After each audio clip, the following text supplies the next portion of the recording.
దేశవ్యాప్తంగా అన్ని పారిశ్రామిక సంస్థల్లో కార్మికుల ఆరోగ్యాన్ని దృష్టిలో ఉంచుకొని విధిగా భద్రతా ప్రమాణాలు అమలు చేయాలని చాలా సంస్థల్లో ఈ ప్రమాణాలు లేకపోవడంతో అధిక సంఖ్యలో గాయాల పాలవుతున్నారని వీటి నివారణకు కేంద్ర ప్రభుత్వం ప్రత్యేక దృష్టి సారించాలని confederation of free trade unions of India జాతీయ అధ్యక్షులు ఎన్ కనకారావు కోరారు. శనివారం నగరంలోని ఓ హోటల్లోని CFTUI ఆధ్వర్యంలోని కార్మికుల సంక్షేమం, వారి భద్రత, ఆరోగ్య సమస్యల నివారణకు కేంద్ర ప్రభుత్వం తీసుకుంటున్న నివారణ చర్యలపై ప్రత్యేక వర్క్ షాప్ ను నిర్వహించారు. ఈ కార్యక్రమానికి ముఖ్య అతిథిగా హాజరైన ఆయన మాట్లాడుతూ ప్రపంచ బ్యాంకు ప్రకారం భారతదేశం 60 కోట్ల బలమైన శ్రామిక శక్తిని కలిగి ఉందని, వీరిలో 2 కోట్ల మంది పారిశ్రామిక కార్మికులు ఉన్నారని, ప్రభుత్వ గణాంకాల ప్రకారం ప్రతి 1000 మంది కార్మికుల్లో 1.26 మంది ప్రతి ఏటా తీవ్రంగా గాయపడుతున్నారన్నారు. కార్మికులకు రక్షణ కల్పించే విషయంలో యాజమాన్యాలు, ప్రభుత్వాలు, ILOలు చట్టాల ప్రకారం భద్రతా ప్రమాణాలు అమలు చేస్తే అనేక ప్రమాదాలను నివారించవచ్చునని ఇప్పటికే పలువురు సర్వేలు, నివేదికలు వెల్లడిస్తున్నాయని అన్నారు.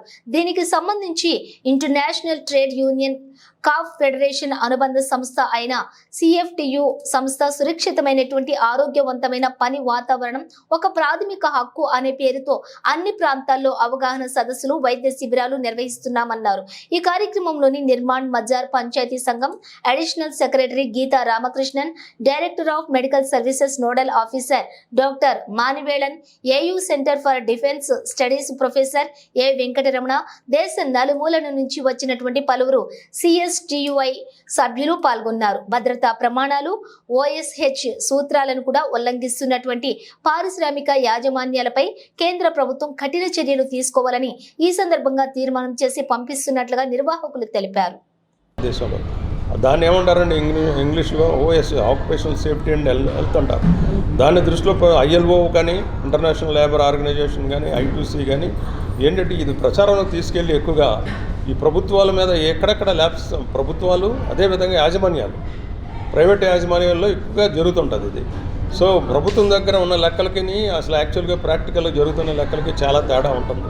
సో దానికి సంబంధించి ఇప్పుడు మాకు వచ్చిన I2C వచ్చిన పిలుపు మేరకు ముఖ్యంగా ఇటువంటి విషయాలు భారత ప్రభుత్వానికి కానీ, స్టేట్ గవర్నమెంట్స్కి కానీ, కన్సర్న్ మేనేజ్మెంట్స్కి కానీ దృష్టిలో తీసుకెళ్ళి ఈ యాక్సిడెంట్స్ని ఎంతవరకు తగ్గించగలం, కొంత నెగ్లిజెన్స్ పార్టీ ఎక్కడెక్కడ ఉందో ఆయన చెక్ చేసి సరైన నిర్ణయాలు తీసుకుంటే ఈ ప్రాణ రక్షణ, ఈ గాయాల నుండి మా వర్కర్స్ని అందరిని బయటపడేయచ్చు అని చెప్పేసి ఉద్దేశంతో ఈ చర్చ దేశవ్యాప్తంగా కూడా ఇది జరుగుతుంది. అందులో భాగంగా ఈరోజు విశాఖపట్నంలో అనేక రాష్ట్రాల నుండి పిలిచాం. మణిపూర్ నుండి, ఢిల్లీ నుండి, మహారాష్ట్ర నుండి, అదేవిధంగా మన తెలంగాణ నుండి, తమిళనాడు నుండి సిస్టర్ గీతా గారు చాలా పెద్ద సీనియర్ ట్రేడ్ యూనియనిస్ట్, తను అనేక రంగాల్లో ఎన్నో సంవత్సరాలు బట్టి పనిచేస్తున్నటువంటి పాటిల్ గారు, వీళ్ళందరూ కూడా ఈరోజు మాకు ఈ సెమినార్లో ఇక్కడ ఒక రోజు అంతా చర్చించి ఇందులో మంచి పేపర్ తయారు చేసి భారత ప్రభుత్వానికి, లేబర్ మినిస్ట్రీకి, ఇక్కడ ఉన్న స్టేట్ గవర్నమెంట్ లేబర్ మినిస్ట్రీకి కూడా పంపించి ఈ మెజర్స్ మీరు తీసుకుంటే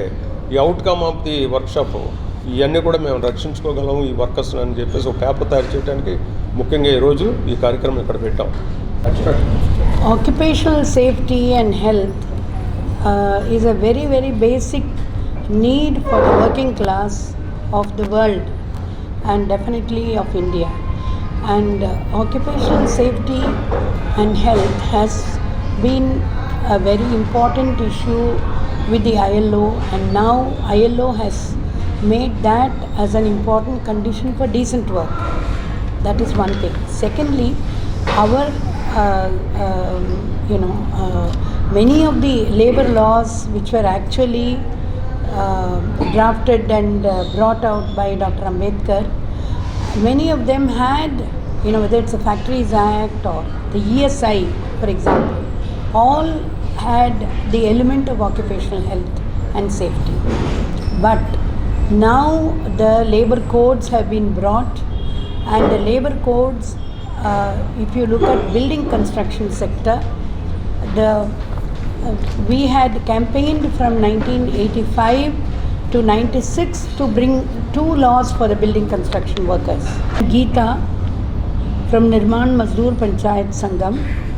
Patil, CFTUI deputy general secretary.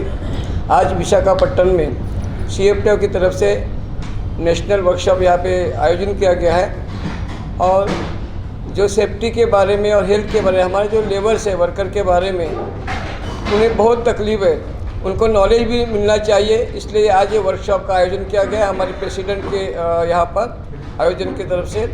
मैं ये बताना चाहता हूँ कि बहुत से कानून हमारे वर्कर के लिए बनाए गए, लेकिन उसकी इम्प्लीमेंटेशन नहीं हो रहा है। बहुत से हेल्थ के प्रॉब्लम उन्हें होते हैं वहाँ जहाँ पे वो काम करते। जनरली हमारे सिस्टर ने बता दिया कि बिल्डिंग एंड कंस्ट्रक्शन में वहाँ जहाँ पर रहते हैं उन्हें कोई भी सुविधा नहीं मिलती है। उन्हें हेल्थ के इतने प्रॉब्लम्स होते हैं, ना वहाँ के जो डेवलपर्स होते हैं या सरकार कोई भी वहाँ जाके चेक नहीं करते कि उस वर्कर की क्या हालत है।